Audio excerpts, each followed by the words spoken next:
What is up, YouTube? How y'all doing?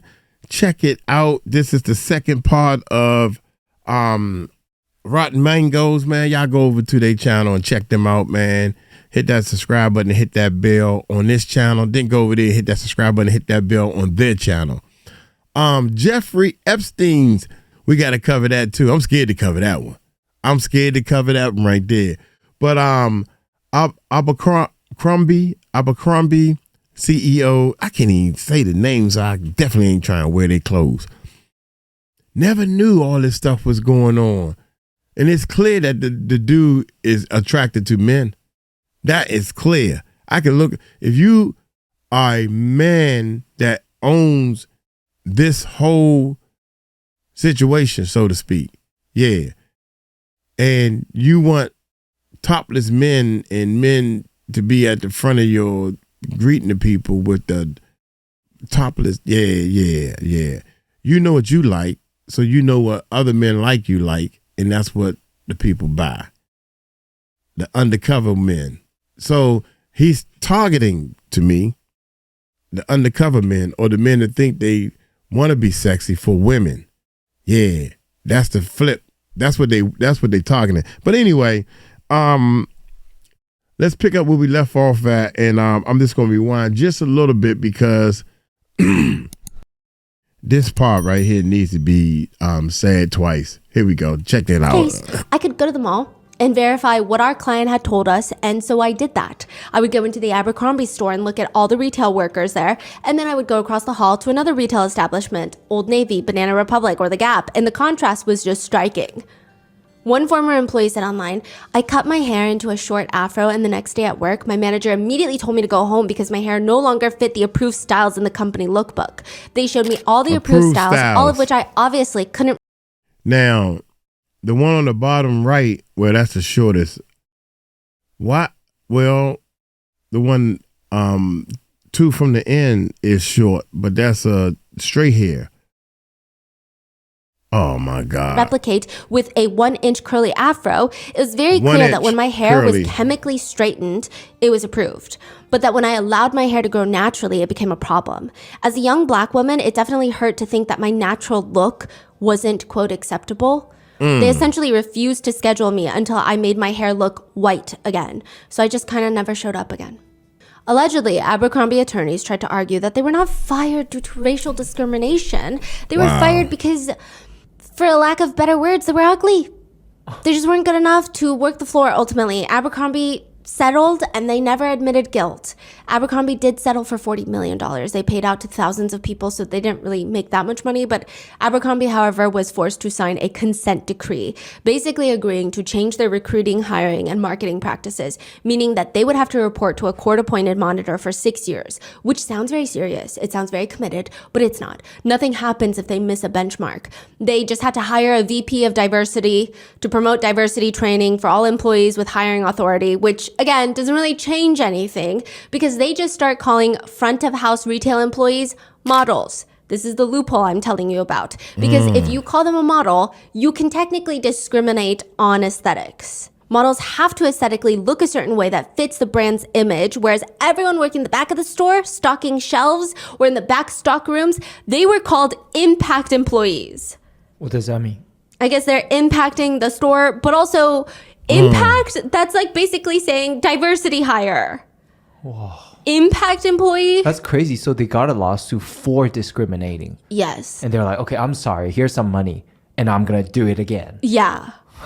But smarter this time, quote unquote. It's a legal loophole. One former employee says, the idea was that calling their minimum wage retail employees models, Abercrombie could get away with anything that a modeling agency could get away with. They had to add an updated clause to their lookbook for employees that now reads, for example, head coverings including baseball caps are not permitted for certain purposes such as religion or disability. However, associates may be permitted to wear approved head coverings. And another statement that reads, diversity. Abercrombie employees represent American style. America is diverse. We want diversity in our stores. Which is like the dumbest diversity blurb I've ever read in my life. A few netizens who allegedly work at Abercrombie during this time said, nothing really changed by adding those clauses. One writes, I got written up for having a sunburn. when I worked there. The seriousness of it all, just for me to be standing at the front of the store saying, hey, what's up, is absurd. Another netizen writes, I got a $20 class action settlement for working here during this policy, LOL, crying face. Which another netizen responds, all that for $7.25 an hour to ring up some clothes? That's what I wanted to know. I was like, well, how much do they pay per hour for these kids? Because they all kids. Man.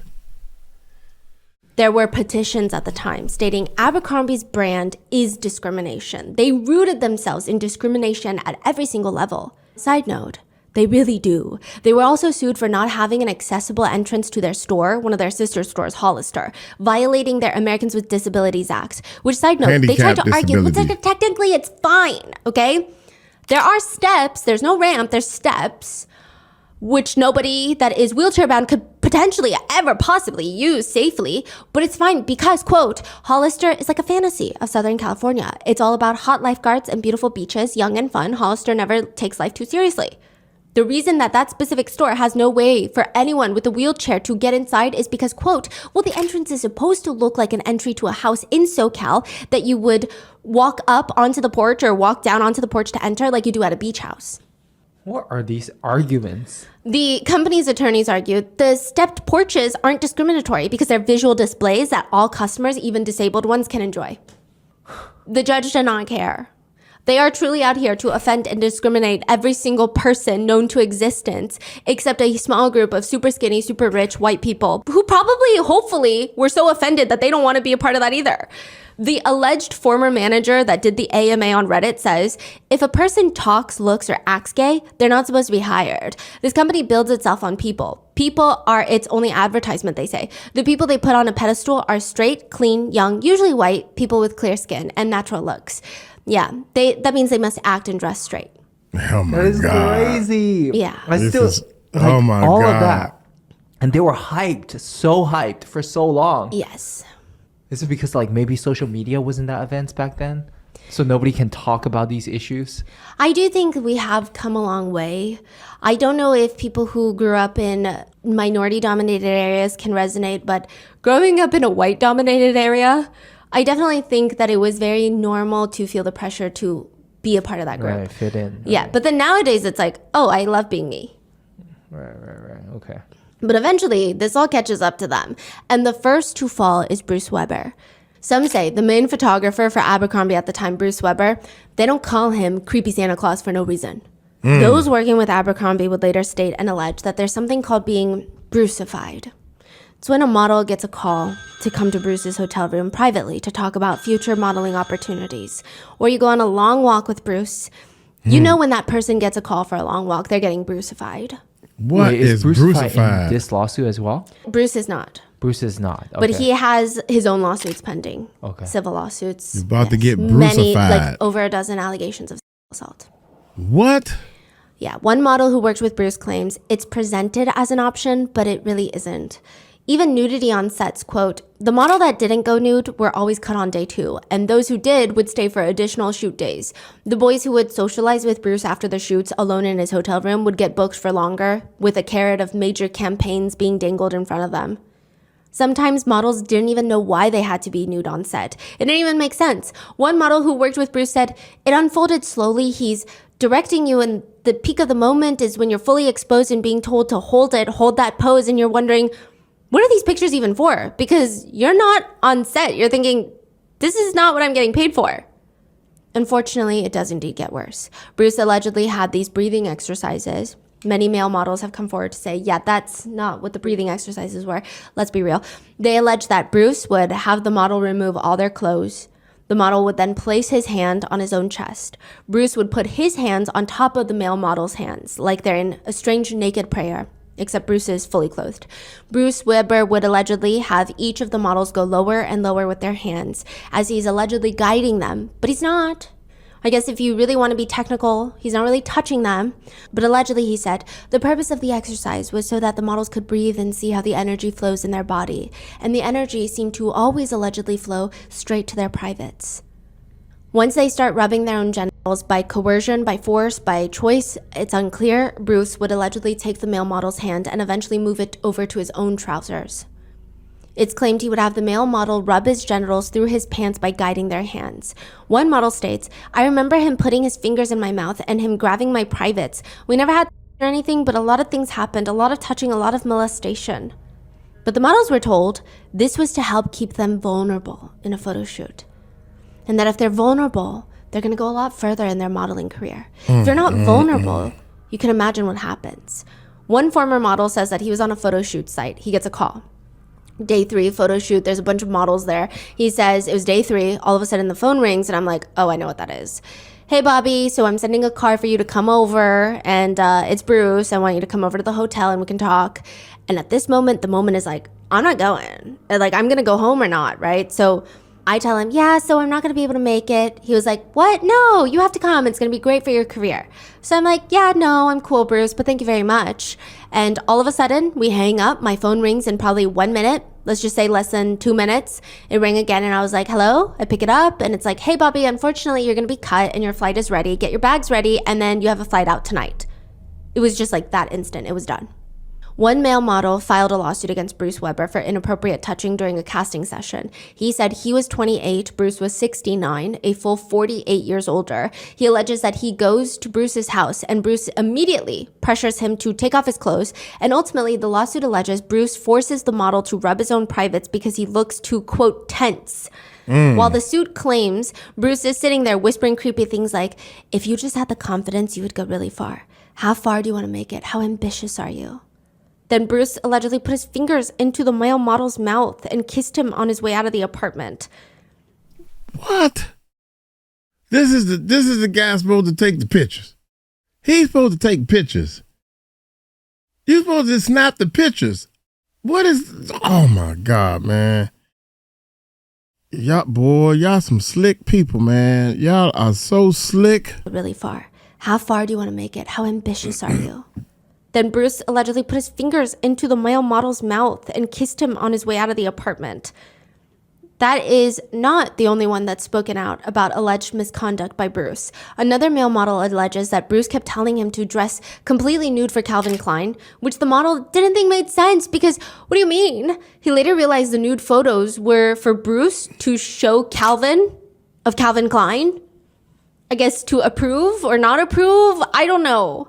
But he alleged that it was very uncomfortable and Bruce would get mad when he said no. Also, he asked him if he and his brother could pretend to be boyfriends during a photo shoot, which they both refused because that's disgusting. They claim that when they said no, they were subjected to verbal abuse and they believe Bruce blacklisted them from the industry after that, which I'm not saying this as a fact. I would not be able to tell you that. But a female photographer, Jessie English, who spent a few years assisting famous male photographers, said the attitude at the time on sets was insane. It was like this. If I need to touch you between your legs or grab your breasts so that you have the right look on your face, that's just the way it is. For example, one alleged victim states that after a casting, he left in sheer terror because allegedly Bruce tried to stick a male model's hands down Bruce's pants. When he tells Bruce's agent, the response was not what he was expecting. The agent just states, that's all he did? You should have gone further. Bruce has since denied all the allegations, but the number of accusations netizens are quite suspicious. Additionally, they're wondering, did Mike Jeffries really not know? And if he did, how much did he know?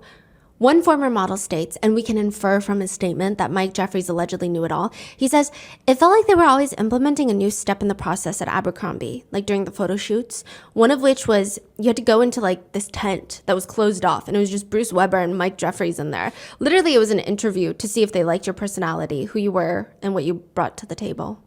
Yeah.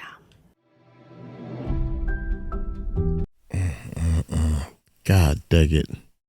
God dang it, man. That's crazy. Oh, my gracious. That is so crazy.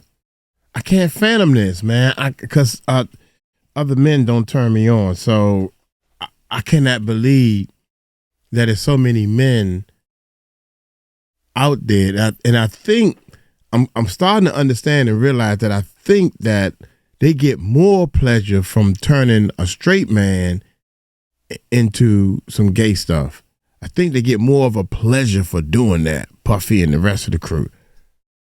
There's something about New Year's being right around the corner. I'm like, I am about to do something crazy this year. But what if I told you you could do all of that in one go? Rosetta Stone is the most trusted language learning program available on desktop or as an app, and it truly immerses you in the language that you want to learn. So for example, I have a family friend who is learning her grandparents' native language with Rosetta Stone. Or for us, my nieces are about to start going to international school where they're going to learn Mandarin. I don't speak Mandarin fluently yet, but I have been learning through Rosetta Stone so that we can all be able to enjoy a different culture and a different language together. It's also really enjoyable and it just feels very intuitive. You have 25 languages to choose from. That's like 25 gifts in one. And it's amazing because Rosetta Stone meets you exactly where you're at, no matter what stage of the learning process you're in. And if I ever want to pause on my Chinese and pick up Spanish, French, Italian, German, Korean, Japanese, Dutch, Arabic, Polish, or more, I mean, I totally can with Rosetta Stone's lifetime membership. Rosetta Stone has been the trusted language learning expert for 30 years, teaching new languages to millions of customers, spreading culture and diversity in an authentic way that promotes fast language acquisition. Rosetta Stone even has a built-in true accent feature that gives you feedback on your pronunciation like a real teacher or a native speaker would. So don't put off learning that language. There is no better time than right now to get started. For a short time, Rotten Mango listeners can get Rosetta Stone's lifetime membership holiday special. This offer will not last long. Visit rosettastone.com/rotten. That's unlimited access to 25 language courses for the rest of your life. Redeem your holiday offer at rosettastone.com/rotten today for yourself or as a gift. Get it through the Rotten Mango. I get it through the Rotten Mango website and stuff. Not without her own vices. Her favorite is de-stuffing a toy that I just gave her, ripping off the eye's ear. Could ever cash passes on a part of very easy to think of the so-called genius idea. Okay, here we go, y'all. Here we go. Now that the commercial is finished. Yeah. Mike Jeffries is not the first person to think of the so-called genius idea of selling clothes by advertising people with no clothes on. But he's probably one of the richest ones that thought of it. In 2006, profits for Abercrombie were hitting $2 billion. In a single year alone, Mike Jeffries was making around $71 million, making him one of the highest paid executives in the world at the time. One journalist describes Mike Jeffries as the Willy Wonka of the fashion industry. They state, quirky, perfectionist, control freak. One person says, you want to look at this guy? I mean, a lot of people say, look, he's weird. Certainly, he's probably insane, but he's also unbelievably brilliant and extremely driven. Another industry expert says, I think he is one of the greatest merchants in the United States. In fact, other merchants and designers and everybody, honestly, were trying to get in front of Mike to have him say, yes, this is sexy. That was the goal. People who worked directly with Mike Jeffries said he was tireless. The guy was very energetic and boisterous. He just never stopped working for the brand. Thinking about the brand, he would wear Abercrombie blue jeans, a navy blue polo shirt, leather flip-flops with a leather belt. He was an incredibly big personality. He would explode in a room. But is he a mad genius?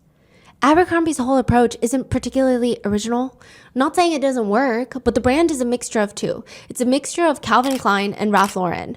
Calvin Klein was one of the first brands to merge youth culture and sex. They're selling sex. Ralph Lauren is selling the all-American preppiness. So they merged the two. That's Mike Jeffries' great idea, I guess. Word association would be fraternity, boarding school, WASP, upper crust, preppy with money. One former employee would say, just aspirational enough, but not so expensive that it was out of reach. The fundamental idea is that fashion is selling us belonging, confidence, cool appeal. You know, in so many ways, the very last thing that it's selling is actually the garments. Abercrombie sold a dream. It was almost like your fantasy, like a young person's fantasy. Even the bags had the half-naked, ripped guys on there. Do you remember? In black and white, you would see people walking around the mall with those bags. Some girls would cut out those guys from the bag and post them on their lockers. Oh my God, yes. Or cover their textbooks with them. I mean, he is, at the end of the day, a pretty good marketer. He would have these posters in his office that had a line down the middle. This is what Abercrombie is. This is what it isn't. What Abercrombie is, the dog is a golden retriever. It is not a standard poodle. The Abercrombie college kid drives a Jeep. He does not drive a sedan. He would host little meetings around the fire pit to discuss how much money the company is making. The beginning years were around $165 million, then $235 million, then $335, $522, $816, and finally billions of dollars of sales per year. One retail marketing consultant said, "It is one of the best examples of a brand that is incredibly focused and disciplined about its retail execution. It's very targeted, precise, executed, and nothing is left to chance." And obviously, it sells. Mike Jeffries says, "I think what we represent is healthy. It's playful. It's not dark. It's not degrading. And it's not gay. And it's not straight. It's not black. And it's not white. It's not about labels that'd be cynical. And we're not cynical. It's all depicting this wonderful camaraderie, friendship, playfulness that exists in this generation. And candidly, does not exist in the older generation." But then, like, how did it all went downhill? Like, it was so hot back in the days. And then all of a sudden... Yes. It was gone. Oh, yeah. Okay, we're going to get in there. Okay. They used to have this Abercrombie quarterly magazine, which was just a picture book of very sexy photos. It said that in one quarterly, you could not see a sweater or a garment until page 122. Yeah. They just had a magazine. What does that mean? You don't see it until... Everyone's naked until page 122. You might see one sweater. I see. An HR rep told an employee, I mean, you could write Abercrombie with dog shit on a baseball hat and sell it for $40. That's where we're at right now. It's awesome. That's crazy. Fascinatingly enough, Mike Jeffries' career was not doing great until Leslie Wexner hired him as the CEO of Abercrombie, which is interesting because it makes you wonder, why did he hire him then? The company that Mike Jeffries was CEO of was failing. Would you really want to make him a CEO of a company that you just purchased that is also failing? Unless there's another reason. Maybe you guys have a deep, deep friendship and connection or something. I'm not saying there is. I'm just saying it's very intriguing. Prior to Abercrombie, Mike Jeffries was the president of Alcott and Andrews. Positioned itself as an upscale professional clothing line for women. They were failing for a lot of reasons. And it's just fascinating. Why bring a failing president to take over a currently failing brand? Maybe he saw something special in Mike Jeffries. If you ask Mike Jeffries, he'll probably give you a very PR answer. Mike would say that it all started when he was 5 years old. He was growing up in LA where his dad owned a party supply store. Mike was obsessed with organizing, reorganizing, designing the windows and the counters. He would scream at his parents, "We need another store. We need another store." I always wanted to expand and get bigger, and I would get off on saying, why do we do the fixtures like this? Why don't we do it this way? That totally turned me on. Seemingly, working at Abercrombie would be the best career choice of Mike Jeffries' life. Not for everybody else, but for him. He's selling sex meets the Ivy League. That's the vision. And they're bringing it all to the other sub-brands that Abercrombie creates. They start selling these little triangle push-up bras. That's what they called them. Push-up bikini tops. They're striped. They come in black, red, blue, just triangles and strings for $24.50. This becomes a whole controversy because the problem is this is in the newly launched Abercrombie Kids section for little girls 8 to 14 years old, which is not even the worst scandal they were on. On the contrary, they actually sold thongs for literal children. They had thongs and the phrases on there would say, "eye candy, wink, wink." What the hell is going on right now? Parents are upset. They're saying this gets young girls to think that about themselves in that way before it's even developmentally appropriate. To which Abercrombie released a statement saying, "Yeah, okay, we will take out the push-up part of the bikini, but you can still buy them." And the company responds, "You think it's weird? You think it's weird that children wear stuff like this? You're weird." They state that the underwear was created with the intention of being lighthearted and cute. And if you think it's weird, then it's, quote, "purely in the eye of the beholder." Mike Jeffries would even later say, "That was a bunch of bullshit. People said we were cynical, that we were sexualizing little girls. But you know what? I still think those are cute underwear for little girls. And I think everybody who gets on a bandwagon about thongs for little girls is crazy. Just crazy. There's so much craziness about in this country. It's nuts. I can see getting upset about letting your girl hang out with a bunch of old pervs. But why would you let your girl hang out with a bunch of old pervs?" Just such a weird response. One journalist writes about Mike Jeffries, and for a man obsessed with creating a an emotional experience for his customers, he comes off as oddly sexual. He is touchy. Hold up, man. A thong for little kids? Are you kidding me? I know I'm not hearing this. A little kid should be playing with doll babies and going on the playground, merry-go-rounds, Walt Disney, Mickey Mouse. Thong is Playboy, Victoria's Secrets. That's supposed to be adults. Disney World. I'm thinking, what? I know I didn't hear this. It's nuts. I can see getting upset about letting your girl hang out with a bunch of old pervs, but why would you let your girl hang out with a bunch of old pervs? Just such a weird response. One journalist writes about Mike Jeffries, and for a man obsessed with creating a sexy and emotional experience for his customers, he comes off as oddly sexual. He is touchy-feely with some of his employees, both male and female, but the touch is decidedly paternal. Mike Jeffries has a wife and a son. The son is full grown, and I believe he and his wife live separately. They're pretty separated. Because one person talking about Mike Jeffries said, when he ran Abercrombie, he always sold clothes to women and girls. But I think most people saw and responded to was the male image and the male form. And it appears that Mike Jeffries included. Because it's a well-known secret that Mike Jeffries is gay. He has a blown-up torso of a man's abs hanging over his fireplace. Some people said, you just knew he was gay. And he sort of became a gay icon in the fashion world. Him and his partner, Matthew Smith. Matthew Smith is a very, very private person. There's probably a handful of pictures of him out there. Here's what the public does know about him. He is British. Interesting, right? Another Jeffrey Epstein connection, Ghislaine Maxwell. Perhaps 60 years old now. Mike Jeffries was 20 years older than him. He's kind of seen as Mike Jeffries' shadow. He doesn't actually work for Abercrombie, but he was very influential in every decision in the company, which is fascinating considering he's not an employee, executive, or a board member, but he allegedly held considerable power. He was involved in all the internal meetings. One former employee says, I can't think of a time where Mike went anywhere independently without Matthew. He was the one that allegedly created the manual for the executive Abercrombie jet, which included 40 pages of highly detailed instructions, including what kind of underwear aircraft staff should wear, which again, reminiscent of Ghislaine Maxwell. Which, side note, some employees were nervous about this. They said they were concerned because if Matthew Smith made a decision that would negatively impact the company, technically he would be cleared of responsibility. Aside from that, nobody really knew anything about Mike Jeffries and Matthew Smith and their private lives. They say if he has a life outside of work, it's not something people knew about. And they didn't until decades later when he and Matthew Smith, along with James Jacobson, the man with no nose, are arrested for trafficking. So where does Abercrombie fall? In 2001, a new Spider-Man movie with Tobey Maguire comes out. In the movie, there's this school bully. He's not even the villain of the movie. He's just a school bully. He's an obnoxious, dumb, loud jock, like a caricature. Interestingly enough, in every single scene, he is purposely dressed head to toe in Abercrombie. One former employee at Abercrombie said, that's when he knew the brand was going to fail. That's when he knew. Because that's not looking good. That's no longer a cool person. Really? However, one expert disagrees and believes that Twilight was the start of the downfall of Abercrombie. They said that after that movie, quote, pale, skinny hipsters were in trend, not beefcake dudes. Which is kind of a wild statement to make. But the point being, nobody cared for logos and branding anymore. In fact, wearing giant logos made you uncool, made you someone with no style, with your own personal taste. Bad quality probably didn't help either.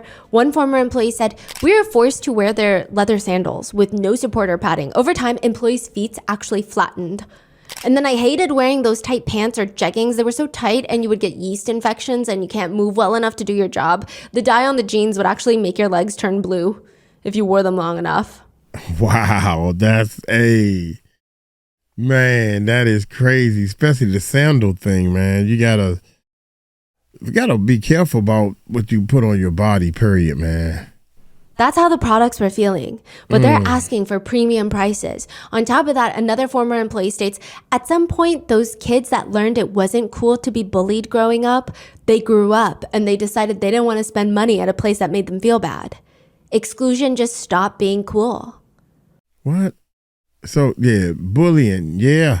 Yeah, back when I was going to school, I know they still doing bullying and everything. Let me back up. I'm sorry, y'all. Let's go past it. Taste.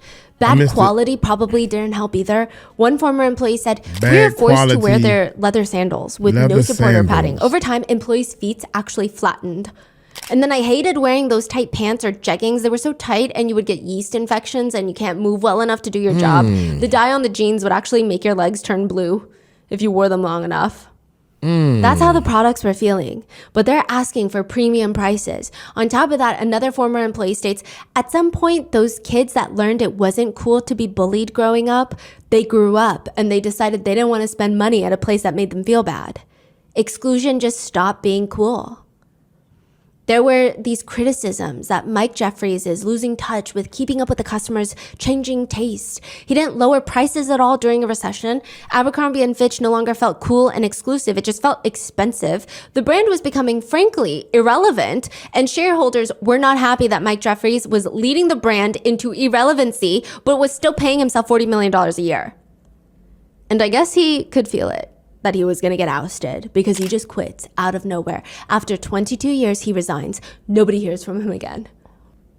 His 22-year reign of the company is over, and he's not even walking away empty-handed. He leaves with a $27 million retirement package. And now he is being charged with trafficking. There are civil suits filed against him as well, and it appears that he is going to be fighting all of them. He has pled not guilty, and I think likely the argument is going to be that everybody consented. What's so insidious about all of this is I believe there will be a lot of victim blaming coming from the defense on this one. During the BBC investigation, they reached out to Mike Jeffries for comment. His attorney said, Mike Jeffries is an 80-year-old man and retired. In the years past, he has chosen not to comment on media reports, documentaries, and stories of any kind as they relate to his personal life, and does not plan on doing so now. Since his arrest, his attorneys have kept the same tone, stating, "We will respond in detail to the allegations when appropriate, but plan to do so in the courthouse, not in the media." Many of the male models feel like it's going to be a very uphill battle. Barrett, one of the victims, says, no one was forcing me there with chains and pushing me into a room and ripping my clothes off the way that we often think of sexual abuse and it being violent, right? I wish it was that simple to say no. Did I want to kiss Mike Jeffries? No. Did I want to engage in activities in front of him? No. Did I just want to leave? Yes. I think part of me disassociated. So yeah, I didn't say no, but I didn't say yes either. I didn't have control. This experience, I think it broke me. I think this stole any ounce of innocence that I had left. It mentally messed me up. But with the language I now have today, I can sit here and tell you that I was taken advantage of. Another victim states, on one hand, I guess I could have left at any point, right? There was nobody there with a gun to my head. But on the other hand, it was like, this guy is the gatekeeper and he's telling me he has the keys. I was so scared. I just wanted it to be over. I was like, what do we do so that I can get this over with so that I can leave? Additionally, it's very hard for victims to come forward because they felt like it makes them look bad. One alleged victim states, there's an immense amount of shame associated with this idea that you're not a masculine man if you've been molested or taken advantage of by another man. One legal expert says, it's very normal that many of the victims went back. It's extremely common. The reasons you normally see for returning is, one, I already did it. I did it. They broke me down. I have no self-worth anymore. I have no self-esteem. I feel worthless. Number two is the money. Okay, I got money. Sometimes they were paid like $2,500. I want to make sure I can justify what happened to me. And the third is the carrot. You've already come this far. You've already gone through something so terrible, but if you turn back now, you're not going to get the reward. You're not going to get the campaign. One male model turned journalist said, the industry grooms you for this kind of stuff. He says, you're told over and over and over again that if people don't want to have sex with you, how could you be a good male model? That means they don't find you beautiful, which means your whole career is kind of pointless because you're not a beautiful model. To the point where he says, I always wanted people to like me. I would almost get offended if they didn't want to have sex with me. That's how I got groomed. That's how it worked in my mind. I didn't even realize how bad it was until I got out. Wow. And when it happens, the models hate it. They don't want it, but they try to reason with themselves. One casting director states, models are treated like shit. Just because some model posed for an overly sexualized picture, that doesn't mean he or she is who that picture is. It's a complete insult to anyone who has ever been put in a compromising position to say, anyone could have just walked away, gotten up. That is not true. One victim states, Jeffries was the kingpin. If it wasn't for him, none of this would have existed from what I can tell. It's alleged that this is what Mike Jeffries wanted. He was the king of the castle. Matthew Smith was the one coordinating all of it. And James Jacobson, the man without the nose, was like a recruiter, like a little recruiting agent. He never formally worked with Abercrombie. He was the intermediary. He would reach out to models and say, hey, you want to meet the CEO? But first, you got to meet me in a hotel room before I let you go meet them. And he will essay them too. Allegedly, yes. One alleged victim said, it flowed like a business would flow. It seemed very professional. I would wager that this involved a few hundred people, if not more, to coordinate all these fake casting calls, hotels, flights. In a lawsuit from the victims, they alleged the venture had everything a trafficking organization needed: funding, infrastructure, the appearance of legitimacy, and a complicit corporate institution. And I guess the feds are coming down now. One of the victims, David, was asked by the BBC what message he would have for Mike Jeffries and Matthew Smith if they're watching. And he says, "Was it worth it? Was all of this worth it? Did you get what you needed? Do you remember me?" Abercrombie, the company, has stated that they were not aware of the allegations of sexual misconduct and that their new leadership had transformed the company into, quote, values-driven organization that we are today. Some of the victims are not so certain. They believe there are allegations out there that Abercrombie, at least many of the employees knew, that there was some hush money paid out to some victims through Abercrombie's funds, but it's unclear. Side note, Abercrombie has shifted its brand imaging. They now sell women's sizes up to 32. When Mike was in charge, they did not go above a 10. And it's working. Interestingly enough, Abercrombie was doing really well last year in 2023. Their stock performed better than Nvidia in 2023. What? Yeah. No way. Fascinating. They were the top performing stock in the S&P 500 index for 2023. Wow. You're kidding me. I'm being so for real. What do you mean? Yeah, they performed better than Nvidia. So what happened? Like the store came back, just start killing it? They went viral with their sizing inclusivity and their new branding. They said that they were in a very interesting position because everybody already knew the name Abercrombie and Fitch, so they didn't need to bring awareness. They just needed campaigns to show the shift in branding. That's interesting. Yeah, it's very interesting. People say that they are intrigued to see how it shifts again because their target demographic right now, their main audience are millennials. And they wonder how that'll work to now include Gen Z into their marketing. Yeah. Mike Jeffries has pled not guilty, which means, like I said, there's going to be a trial. And they all claim not guilty. There's something wrong with them. There's something wrong with them because you talking about STing.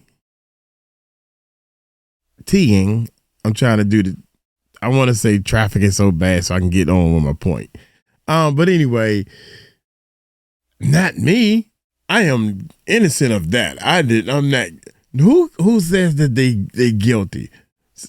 ST, that's me. I'm guilty. Yeah, I'm guilty. Nobody wants, I'm going to ride that train all the way to the end. You're going to have to slam the book down on me and say that you was found guilty. And I'm still going to say, they lied on me. I'm not guilty of that. Yes, you are. You know you are, man. My bad, y'all. Here we go. Say that they are intrigued to see how it shifts again because their target demographic right now, their main audience are millennials. And they wonder how that'll work to now include Gen Z into their marketing. Well, if you targeting millennials, if you're talking to young people, I should have said it like that and take that out. Let's cut that out. If you're targeting the younger generation, you have to go with some bigger sizes because we are getting big. Our people, our food, man, it's not real food and it's making our kids bigger and thicker, fatter. Yeah, that's right. I said it. It's the truth. Sometimes the truth hurts. I'm not saying that everybody is fat, but you look around. I got a show to do tonight. And I look in the crowd and go, I can't believe how big we are getting. We are getting big, y'all. We are not healthy anymore. Yeah. Mike Jeffries has pled not guilty, which means, like I said, there's going to be a trial. And he has, interestingly enough, been released on a $10 million bond, which is a fifth of Diddy's bond proposal that has been rejected multiple times. I will say there's likely a few reasons why Mike's bond was accepted while Diddy's was not. First being, we do have to factor in race. Diddy's a black man, Mike Jeffries is a white man. But a few other reasons could be severity of charges. They both have trafficking charges, which honestly, I don't think anyone should be let out on bond for. But Diddy's indictment lists a whole list of other severe charges, including racketeering, kidnapping. They're both serious, but Mike Jeffries' indictment seems a little bit more limited in terms of scope. And he didn't have 1,000 bottles of baby oil that's allegedly laced. I'm not saying that the victims were less victimized, but I'm just saying kidnapping. My bad. They're both serious, but Mike Jeffries' indictment seems a little bit more limited in terms of scope. I'm not saying that the victims were less victimized, but I'm just saying in terms of the indictment and what the feds have, it seems limited in scope. There's also a belief, I guess this is the discretion of judges, that Diddy poses a stronger flight risk and a danger to the community. I mean, technically both are flight risks considering the amount of wealth that they've amassed, but I'm sure the video of Diddy in the hotel did not help his chances of getting bond. If you're going to do that in a hotel hallway, I mean, it's very hard for a judge to say you're not a danger to society. And lastly, age. Some legal experts think because Mike Jeffries is in his 80s now, it was easier for him to get bond. Honestly, I don't know if these are the reasons. It's hard to say when it's just two different judges. It could just be one of the reasons or many of them or all of them. I don't know. But Mike Jeffries has been released on bond with an electronic monitor until his trial. The judge states to him, Mr. Jeffries, you are putting your family at a financial risk if you do not return to court. If the defendant does not show up to the court, your house will go into foreclosure and you will owe the government $10 million. Most netizens are shocked that it took this long for something to be done. They comment, never realized he was exposed long before he was arrested. Poor victims. Falling like dominoes, this is just the tip of the iceberg. Another comments, Cat Williams wasn't joking about 2024. Or, all these elites seem to have skeletons in their closet. It's only a matter of time till they fall from their ivory towers. Why are they just arresting all these people now? All these rings and crimes have been going on for a long time now.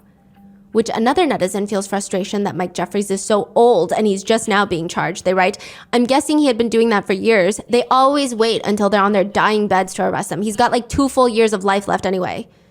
Another writes, a billionaire who is corrupt and does deplorable things secretly. What else is new?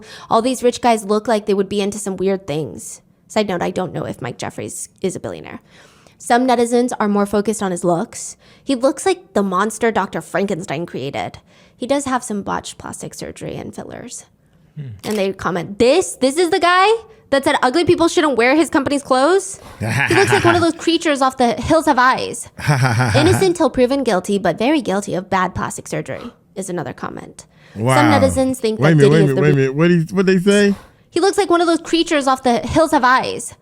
Innocent till proven guilty, but very guilty of bad plastic surgery, is another comment. Some netizens think that Diddy is the reason that he's going down, which just to clarify... Very guilty of bad plastic surgery. Wow. Hey, look at this dude, man. He looks like a villain in a movie. The bad guy in a movie or something. Golly, man. Oh my goodness. Off the Hills Have Eyes. Innocent till proven guilty, but very guilty of bad plastic surgery, is another comment. Some netizens think that Diddy is the reason that he's going down, which just to clarify, the 3 in the indictment are, just like Diddy, innocent until proven guilty in the court of law. But also there's no proof that Diddy is involved in any way, shape, or form. But netizens are suspicious. They say, it's surreal when you realize the conspiracy theories weren't conspiracy theories at all. One comment reads, well, looks like Diddy has a new cellmate. Another netizen brings up his connection with Epstein, writing, just say no to anyone named Jeffrey or Jeffries. One comment reads, people like Mike Jeffries and Sean Combs aren't the only ones out here participating in this type of inappropriate predator and deviant behavior. There are others out there, they just haven't been caught yet. Or another comment reads, the bigger story is why cops ignored this for 30 years. This freak preyed on young men for over 20 years and y'all wait until he's 80 years old to prosecute him? Out of here. They are facing 15 years to life in prison. Mike Jeffries is 80 years old, his partner Matthew Smith is 61, and James Jacobson is now 71. Yes. If you or anyone you know are victims of this case, call the FBI. They are still gathering leads and witnesses. 1-800-CALL-FBI. 1-800-CALL-FBI is the tip line. But that is what is going on with the ex-CEO of Abercrombie & Fitch. Yeah, well, like, he's 80, so it sounds like he's been doing this his whole life. Yeah. And he almost got away with it. And yeah, he might still just get away with it. Right. That is crazy. 80 years and then, old. Like you said, he like, was even 20 one something. operation, hundreds of people know. 40 something. 20 something, 40 something when he started like, how many people know? It just sounds like the whole industry is, they're so dark and there's so much of these type of things going on. It just feels like Hollywood, the entertainment industry, the fashion industry, there's these reckonings that keep happening. And I don't know if anything's getting fixed. It doesn't seem like it. It just seems like you just wait until the next one falls. And then it becomes a whole conversation discourse of like, we can't let this happen. And then it just happens again until the next one. I mean, I don't know. I don't know what an alternative would be. Like, we're just all on the outside thinking, how can this not happen again? What are your thoughts? Leave it in the comments. And please stay safe, and I will see you in the next one. Oh my goodness, man. This is the one we're gonna cover right here. Just to let y'all know, stay tuned. We're gonna cover this one. Shoot. This girl is, man, this is awesome. There you go, right there. Oh man, still didn't get the picture. State with his eyeballs on the wall. This is a completely new house Jeffrey in Florida. To get into Epstein. Jeffrey Epstein's Palm Beach estate, you have to get past the gate. Wait a minute. There you go. Whoa, there you go. Look here, man. I'm gonna get on up out of here. This is part 2 right here. Oh my gracious, I cannot wait till the case starts. Jeffrey Epstein